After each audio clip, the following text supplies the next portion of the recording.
That's right. You can look at them as another tribe of peoples that have been displaced. In fact, the people in this area call them sometimes orang pendek, or which means a short person. The indigenous people see them as part of the ecosystem, and it's an ecosystem that's quickly being transformed. So we have a responsibility. We, as Westerners who come here, who travel great distances, it's important that we spend our money to help the forests be maintained. And this is one way of doing it, through responsible ecotourism. And you spent years of study in the forest looking at these in their natural behaviors, their natural habitats. What are some of the special characteristics that we should be aware of? Well, they are fruit eaters, by and large, and their main responsibility is finding food. So if you were to go into the wild and watch orangutans, you'd be spending your time watching them either foraging or looking for food. The way they prune the forest, they break them off the dead branches because they have to travel on branches that are still alive. And when parts of the forest dry up in the canopy, if they grab that, they can fall 100 meters, or a little bit less than that too. And it can be very damaging to them. At this age, the males and the females are still pretty much the same. The male's a little bit different. They have these little facial callosities that are starting to get thickened. And they're also sometimes a little balder than the females of the same age. But in terms of their size, they're pretty much the same size until they're a few years older. Then the male starts to get very large and becomes a subadult. At that stage, they're much like adult females and travel the forest pretty well protected with the status of being a subadult. They're not attacked, say, as viciously by adult males.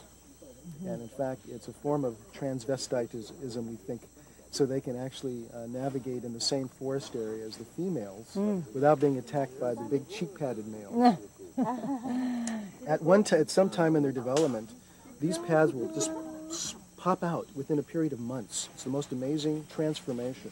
And it happens when the male perceives there is not another adult male in the area. It's a psychological hormonal feedback mechanism which causes them to become fully male and then more or less become dominant in the area in which they live. And the opportunity to see them swing here is so vastly different than when they're in a cage in a zoo. Absolutely. In zoos, they're deprived of things to play with, things to manipulate. They spend a lot of time using their hands, opening things. They're extractive foragers, which is another reason why they have such a large brain. But perhaps the most critical thing you see when they're moving is that they're using a tremendous amount of intelligence determining the physics of how to travel through the forest. They have to know how to pole swing. They have to judge how much weight a branch can take. They have to do a lot of calculations to find foods that are maybe ripe in a different part of the forest. This has really been an interesting experience. Thank you so very much for sharing with us this important information about these animals.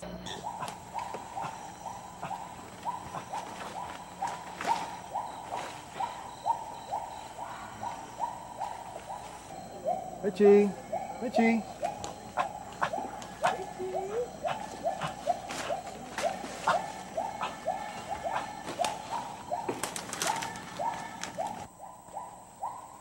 Well, they're very much loners, and he's threatened once again by the fact that I'm a large male, new person, trying to make us become friends with him, and it's somewhat threatening. He's normally used to seeing one person come up with the food, and orangutans, when they see a new person, they're a little bit, like I said, reluctant to form any kind of a close friendship. In fact, it's more likely they're going to keep their distance, especially if they're males, which this 10-year-old is. And so it's not surprising he's not coming out of the trees to accept my gift.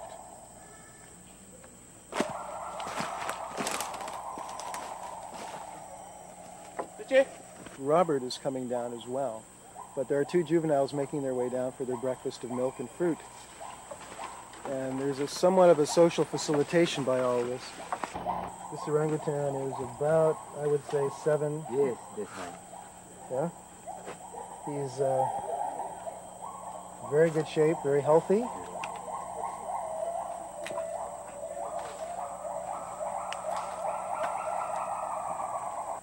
See, what you do when you teach them sign language is you actually physically mold the hand. And this is the sign for nut, would be just flicking the tooth with the thumb like this. Then you would give them the nut. And over a period of time, they establish an association. How long a time? Depends on if they're interested in the item. For nuts, they're interested in because it's a food item. Probably within about 200 or 300 trials, practice, they'll do that on their own.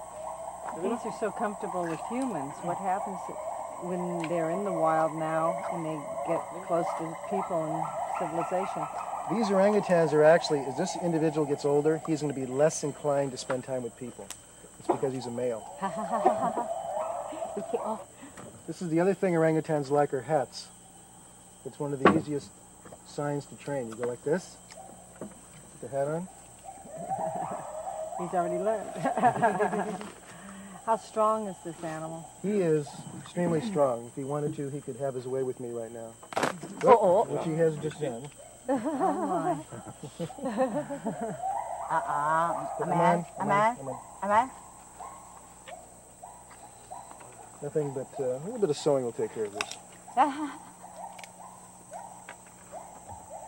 And this is peanuts? It's natural here in Borneo? No, actually peanuts do grow here and in other parts of Indonesia, but it's not a natural food item for them. It's a supplement. But they can adapt easily to other seeds. Oh yeah. This is what they do. They spend their lives looking for different types of natural foods that have a lot of value. This has a lot of oil. Oil is really at a premium in the forest. In fact, orangutans are like oil sponges. They can get oil, they'll sequester it in their body. Siapa nama dia? Delima. Delima? Iya. Delima. And are they pretty disease-free, or do they have to worry about domesticated diseases? We have to be concerned. People that have respiratory problems, respiratory diseases, any kind of colds, flus, should not be around these orangutans. They're extremely susceptible to anything like this. In fact, occasionally you'll see them coming down with colds and with a lot of mucus, and you don't want to be close to them because you can catch it from them as well. How long can they live in the wild?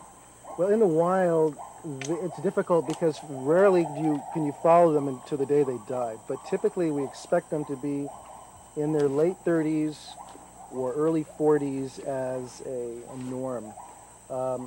As they get older, they start to lose their strength, their connective tissue starts. You can see the males with the cheek pads starting to drop.